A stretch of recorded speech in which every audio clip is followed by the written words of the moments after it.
D'ici 10 ans, le café pourrait devenir l'un des symboles inattendus de la renaissance agricole algérienne.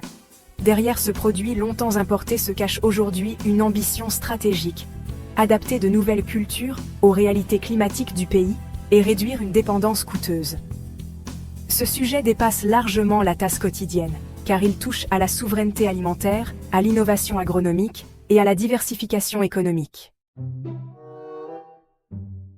Dans cette vidéo, nous allons analyser pourquoi le café suscite désormais l'intérêt des décideurs, des chercheurs et des agriculteurs algériens, et en quoi ce pari agricole pourrait transformer certaines régions du pays. Si ces projets réussissent, ils pourraient ouvrir une nouvelle ère pour l'agriculture nationale, entre technologie, adaptation climatique et création de valeurs locales.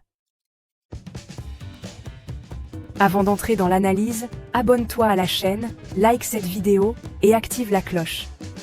Ton soutien rend possible des contenus rigoureux dédiés aux enjeux stratégiques de l'Algérie contemporain et futur. Pendant des décennies, le café a représenté pour l'Algérie un paradoxe économique silencieux. Produit massivement consommé, culturellement ancré dans le quotidien, il n'a pourtant jamais été intégré à une stratégie agricole nationale. Le problème est simple, l'Algérie importe presque la totalité de son café, exposant le pays aux fluctuations des marchés mondiaux, aux chocs logistiques et à une facture annuelle lourde pour les finances publiques. Ce déséquilibre structurel pose une question centrale de souveraineté alimentaire et économique. Chaque année, l'Algérie importe plusieurs centaines de millions de dollars de café vert, principalement depuis l'Amérique latine et l'Afrique de l'Est. Ces importations, payées en devises fortes, pèsent directement sur la balance commerciale. Dans un contexte où la diversification économique est devenue une priorité stratégique, cette dépendance apparaît de plus en plus difficile à justifier. Le café n'est pas un produit vital comme le blé, mais son poids symbolique et financier en fait un révélateur des limites du modèle agricole actuel. Les chiffres parlent d'eux-mêmes. La consommation annuelle de café en Algérie est estimée à plusieurs dizaines de milliers de tonnes, avec une croissance régulière liée à l'urbanisation et à l'évolution des modes de vie. En parallèle, la production nationale est quasiment inexistante. À titre de comparaison, des pays comme l'Éthiopie, le Brésil ou le Vietnam ont bâti de véritables piliers économiques autour du café, générant emplois, exportations et valeur ajoutée locale. C'est précisément cette comparaison internationale qui change la perception du café en Algérie. Longtemps considéré comme incompatible avec le climat local, il est désormais réévalué à la lumière des avancées scientifiques. Les nouvelles variétés hybrides, plus résistantes à la chaleur et à la sécheresse, ouvrent des perspectives inédites. Des expériences menées en Afrique du Nord, au Moyen-Orient et même en Australie, montre qu'une culture contrôlée du café est possible hors de ces zones traditionnelles. Sur le plan économique, l'enjeu est majeur. Introduire le café dans certaines régions algériennes, même à petite échelle, permettrait de réduire progressivement les importations, de créer des filières locales et de stimuler l'innovation agricole. Les zones montagneuses du nord, certaines régions des hauts plateaux ou des projets sous serre dans le sud pourraient servir de laboratoires agricoles. L'objectif n'est pas de concurrencer le Brésil, mais de sécuriser une partie de la consommation nationale. Au-delà des chiffres, ce projet touche à une dimension géopolitique plus large. Dans un monde marqué par l'instabilité des chaînes d'approvisionnement, chaque dépendance devient une vulnérabilité potentielle. Le café, soumis aux aléas climatiques mondiaux et aux tensions logistiques, en est un exemple parfait. Développer une production nationale, même partielle, renforce la résilience du pays face aux crises internationales. La dimension émotionnelle et nationale est également centrale. Pour de nombreux Algériens, l'idée de produire localement un produit aussi emblématique que le café suscite à la fois curiosité et fierté. Elle symbolise une Algérie qui n'accepte plus ses limites héritées, mais qui les interroge et les dépasse. Ce n'est pas seulement une question agricole, C'est un signal envoyé à la jeunesse, aux agriculteurs et aux investisseurs. L'innovation peut aussi venir de la terre. Ce premier chapitre montre que le café n'est pas un simple produit de consommation. Il cristallise des enjeux économiques, scientifiques et stratégiques profonds. Le véritable défi n'est pas de planter des caféiers, mais de bâtir une vision cohérente, appuyée par la recherche, les investissements et la volonté politique. C'est dans cette tension entre contrainte et ambition que se dessine peut-être l'un des projets agricoles les plus surprenants de l'Algérie de demain. Le développement du café en Algérie soulève avant tout un problème stratégique fondamental. Comment transformer un secteur agricole historiquement contraint en un outil moderne de souveraineté économique?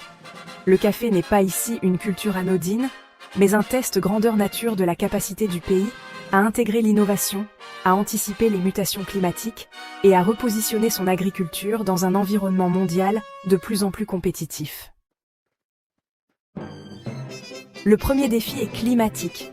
L'Algérie fait face à une hausse progressive des températures, à une raréfaction de l'eau et à une pression accrue sur les terres agricoles traditionnelles.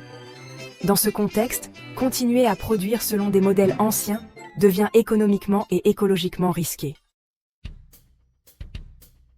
Le café apparaît alors comme une culture expérimentale stratégique, précisément parce qu'il oblige à sortir de ses schémas classiques.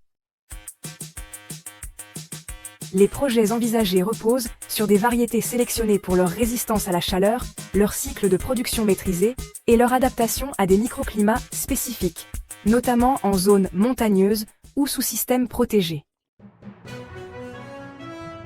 Les chiffres disponibles issus de projets pilotes internationaux sont révélateurs. Des exploitations en Australie, en Arabie Saoudite ou même en Chine produisent du café avec des rendements inférieurs à ceux du Brésil ou du Vietnam, mais avec une valeur ajoutée bien plus élevée.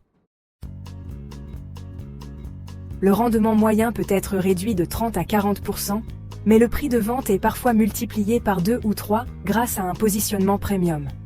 Cette logique est centrale pour l'Algérie. Il ne s'agit pas de produire massivement, mais intelligemment, en maximisant la valeur économique par hectare. La comparaison internationale est ici essentielle.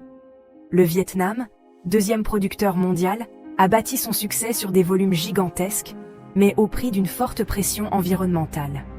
À l'inverse, des pays comme la Jamaïque ou l'Australie ont choisi une production limitée, haut de gamme, orientée vers des marchés spécifiques.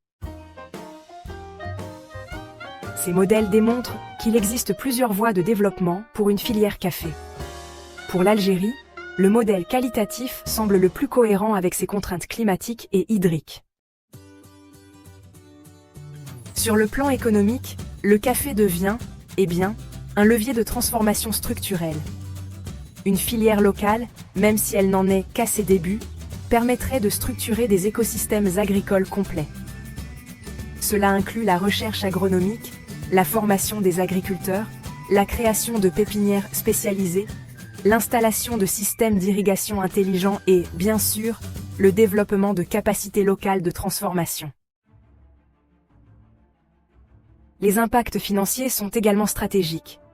L'Algérie consacre chaque année des sommes importantes à l'importation de café, payées en devises fortes.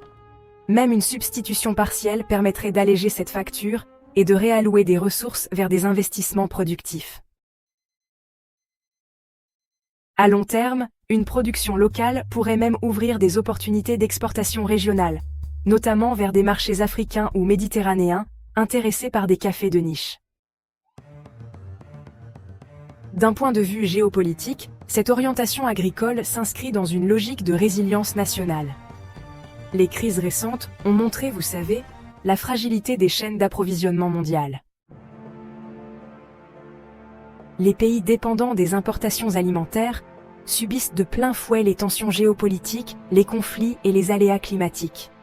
En développant une capacité locale, même limitée, l'Algérie réduit sa vulnérabilité et renforce en quelque sorte sa capacité de négociation sur les marchés internationaux. Le café joue ici un rôle symbolique fort. Contrairement à des cultures traditionnelles déjà intégrées, il représente un saut technologique et mental.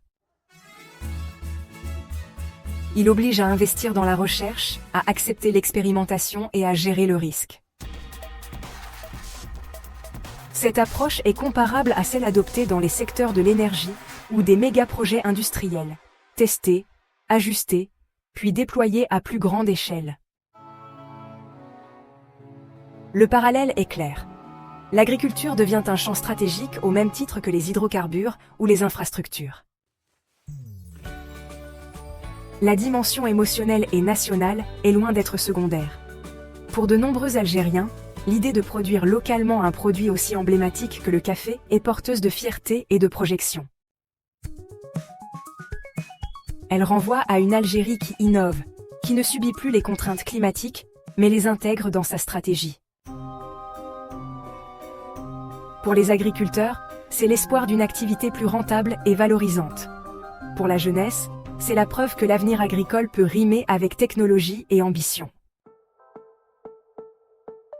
Enfin, le café agit comme un révélateur politique.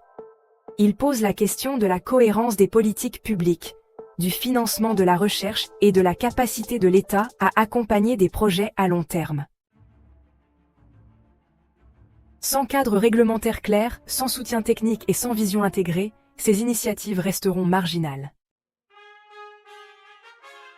Mais si elles sont intégrées dans une stratégie nationale cohérente, elles peuvent devenir un symbole de transformation profonde du secteur agricole.